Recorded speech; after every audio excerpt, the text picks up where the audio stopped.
بسم اللہ الرحمن الرحیم۔ ایک بزرگ اپنا واقعہ بیان کرتے ہیں کہ ایک بار میرے گھر کی دیوار اچانک گر گئی تو مجھے بڑی پریشانی لاحق ہوئی اور اسے دوبارہ بنوانے کے لیے کسی مزدور کی تلاش میں گھر سے نکلا اور چوراہے پر جا پہنچا۔ وہاں مختلف مزدوروں کو دیکھا جو کام کے انتظار میں بیٹھے تھے۔ ان میں ایک نوجوان بھی تھا جو سب سے الگ تھلگ کھڑا تھا۔ اس کے ایک ہاتھ میں تھیلا اور دوسرے ہاتھ میں تیشا تھا۔ میں نے اس نوجوان سے پوچھا، کیا تم مزدوری کرو گے؟ نوجوان نے جواب دیا، ہاں۔ میں نے کہا، گارے کا کام کرنا ہے۔ نوجوان کہنے لگا، ٹھیک ہے، لیکن میری 3 شرطیں ہیں۔ اگر تمہیں منظور ہوں تو میں کام کرنے کے لیے تیار ہوں۔ پہلی شرط یہ ہے کہ تم میری مزدوری پوری ادا کرو گے۔ دوسری شرط یہ ہے کہ مجھ سے میری طاقت اور صحت کے مطابق کام لوگے۔ اور تیسری شرط یہ ہے کہ نماز کے وقت مجھے نماز ادا کرنے سے نہیں روکو گے۔ میں نے یہ تینوں شرطیں قبول کر لی اور اسے اپنے ساتھ لے کر گھر آ گیا، جہاں میں نے اسے کام بتایا اور خود کسی ضروری کام سے باہر چلا گیا۔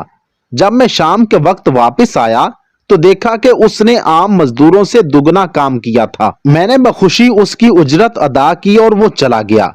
دوسرے دن میں اس نوجوان کی تلاش میں دوبارہ اس چوراہے پر گیا، لیکن وہ مجھے نظر نہیں آیا۔ میں نے دوسرے مزدوروں سے اس کے بارے میں دریافت کیا تو انہوں نے بتایا کہ وہ ہفتے میں صرف 1 دن مزدوری کرتا ہے، باقی دن اللہ تعالیٰ کی عبادت میں گزار دیتا ہے۔ یہ سن کر میں سمجھ گیا کہ وہ عام مزدور نہیں بلکہ کوئی خاص آدمی ہے۔ میں نے ان سے اس کا پتہ معلوم کیا اور اس جگہ جا پہنچا تو دیکھا کہ وہ نوجوان زمین پر لیٹا ہوا تھا اور اسے سخت بخار تھا۔ میں نے اس سے کہا، میرے بھائی، تو یہاں اجنبی ہے، تنہا ہے اور پھر بیمار بھی ہے۔ اگر پسند کرو تو میرے ساتھ میرے گھر چلو اور مجھے اپنی خدمت کا موقع دو۔ اس نے انکار کر دیا، لیکن میرے مسلسل اصرار پر مان گیا۔ لیکن اس نے ایک شرط رکھی کہ وہ مجھ سے کھانے کی کوئی شے نہیں لے گا۔ میں نے اس کی یہ شرط منظور کر لی اور اسے اپنے گھر لے آیا۔ وہ 3 دن میرے گھر میں قیام پذیر رہا، لیکن اس نے نہ تو کسی چیز کا مطالبہ کیا اور نہ ہی کوئی چیز لے کر کھائی۔ چوتھے روز اس کے بخار میں شدت آ گئی تو اس نے مجھے اپنے پاس بلایا اور کہنے لگا، میرے بھائی، لگتا ہے کہ اب میرا آخری وقت قریب آ گیا ہے، لہٰذا جب میں مر جاؤں تو میری اس طرح وصیت پر عمل کرنا کہ جب میری روح جسم سے نکل جائے تو میرے گلے میں رسی ڈالنا اور گھسیٹتے ہوئے باہر لے جانا اور اپنے گھر کے ارد گرد چکر لگوانا اور یہ صدا دینا کہ لوگوں، دیکھ لو، اپنے رب تعالیٰ کی نافرمانی کرنے والوں کا یہ حشر ہوتا ہے۔ شاید اس طرح میرا رب عز و جل مجھے معاف کر دے، اور جب تم مجھے غسل دے چکو تو مجھے انہی کپڑوں میں دفن کر دینا۔ پھر بغداد میں خلیفہ ہارون الرشید کے پاس جانا اور یہ قرآن مجید اور انگوٹھی انہیں دینا اور یہ میرا پیغام بھی دینا کہ اللہ عز و جل سے ڈرو، کہیں ایسا نہ ہو کہ غفلت اور نشے کی حالت میں موت آ جائے اور بعد میں پچھتانا پڑے، لیکن پھر اس سے کچھ حاصل نہ ہوگا۔ وہ نوجوان مجھے یہ وصیت کرنے کے بعد انتقال کر گیا۔ میں اس کی موت کے بعد کافی دیر تک آنسو بہاتا رہا اور غم زدہ رہا۔ پھر نہ چاہتے ہوئے بھی میں نے اس کی وصیت پوری کرنے کے لیے ایک رسی لی اور اس کی گردن میں ڈالنے کا قصد کیا تو میرے کمرے کے ایک کونے سے ندا آئی، اس کے گلے میں رسی مت ڈالنا، کیا اللہ عز و جل کے اولیاء سے ایسا سلوک کیا جاتا ہے؟ یہ آواز سن کر میرے بدن پر کپ کپی طاری ہو گئی۔ یہ سننے کے بعد میں نے اس کے پاؤں کو بوسہ دیا اور اس کے کفن و دفن کا انتظام کرنے چلا گیا۔ اس کی تدفین سے فارغ ہونے کے بعد میں اس کا قرآن پاک اور انگوٹھی لے کر خلیفہ کے محل کی جانب روانہ ہو گیا۔ وہاں جا کر میں نے اس نوجوان کا واقعہ ایک کاغذ پر لکھا اور محل کے دروغے سے اس سلسلے میں بات کرنا چاہی تو اس نے مجھے جھڑک دیا اور اندر جانے کی اجازت دینے کے بجائے اپنے پاس بٹھا لیا۔ آخر کار خلیفہ نے مجھے اپنے دربار میں طلب کیا اور کہنے لگا، کیا میں اتنا ہی ظالم ہوں کہ مجھ سے براہ راست بات کرنے کے بجائے رکے کا سہارا لیا؟ میں نے عرض کی، اللہ تعالیٰ آپ کا اقبال بلند کرے، میں کسی ظالم کی فریاد لے کر نہیں آیا بلکہ ایک پیغام لے کر حاضر ہوا ہوں۔ خلیفہ نے اس پیغام کے بارے میں دریافت کیا تو میں نے وہ قرآن مجید اور انگوٹھی نکال کر اس کے سامنے رکھ دی۔ خلیفہ نے ان چیزوں کو دیکھتے ہی کہا، یہ چیزیں تجھے کس نے دی ہیں؟ میں نے عرض کی، ایک گارا بنانے والے مزدور نے۔ خلیفہ نے ان الفاظ کو 3 بار دہرایا کہ گارا بنانے والا، اور رو پڑا۔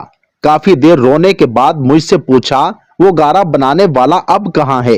میں نے جواب دیا وہ مزدور فوت ہو چکا ہے۔ یہ سن کر خلیفہ بے ہوش ہو کر گر گیا اور عصر تک بے ہوش رہا۔ میں اس دوران حیران و پریشان وہیں موجود رہا۔ پھر جب خلیفے کو کچھ افاقہ ہوا تو مجھ سے دریافت کیا، اس کی وفات کے وقت تم اس کے پاس تھے؟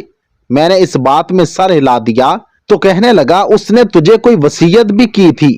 میں نے اسے نوجوان کی وصیت بتائی اور وہ پیغام بھی دے دیا جو اس نوجوان نے خلیفہ کے لیے چھوڑا تھا۔ جب خلیفہ نے یہ ساری باتیں سنی تو مزید غمگین ہو گیا اور اپنے سر سے امامہ اتار دیا، اپنے کپڑے چاک کر ڈالے اور کہنے لگا، اے مجھے نصیحت کرنے والے، اے میرے زاہد و پارسا، اے میرے شفیق، اور اس طرح کے بہت سے القابات خلیفہ نے اس مرنے والے نوجوان کو دیے اور مسلسل آنسو بھی بہاتا رہا۔ یہ سارا معاملہ دیکھ کر میری حیرانی اور پریشانی میں مزید اضافہ ہو گیا کہ خلیفہ ایک عام سے مزدور کے لیے اس قدر غم زدہ کیوں ہے۔ جب رات ہوئی تو خلیفہ نے مجھ سے اس کی قبر پر لے جانے کی خواہش ظاہر کی تو میں اس کے ساتھ ہو لیا۔ خلیفہ چادر میں منہ چھپائے میرے پیچھے پیچھے چلنے لگا۔ جب ہم قبرستان میں پہنچے تو میں نے ایک قبر کی طرف اشارہ کر کے کہا، علی جا، یہ اس نوجوان کی قبر ہے۔ خلیفہ اس کی قبر سے لپٹ کر رونے لگا۔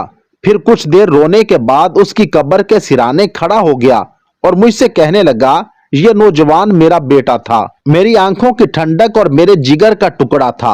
ایک دن یہ رقص و سرور کی محفل میں گم تھا کہ مکتب میں کسی بچے نے یہ آیت کریمہ تلاوت کی، الم یعنی للذین آمنوا ان تخشع قلوبہم لذکر اللہ۔ ترجمہ، کیا ایمان والوں کے لیے اس بات کا وقت نہیں آیا کہ ان کے دل اللہ کی نصیحت اور جو دین حق نازل ہوا ہے اس کے سامنے جھک جائیں۔ جب اس نے یہ آیت کریمہ سنی تو اللہ تعالیٰ کے خوف سے تھر تھر کانپنے لگا اور اس کی آنکھوں سے آنسوؤں کی جڑی لگ گئی اور یہ پکار پکار کر کہنے لگا، کیوں نہیں، کیوں نہیں، اور یہ کہتے ہوئے محل کے دروازے سے باہر نکل گیا۔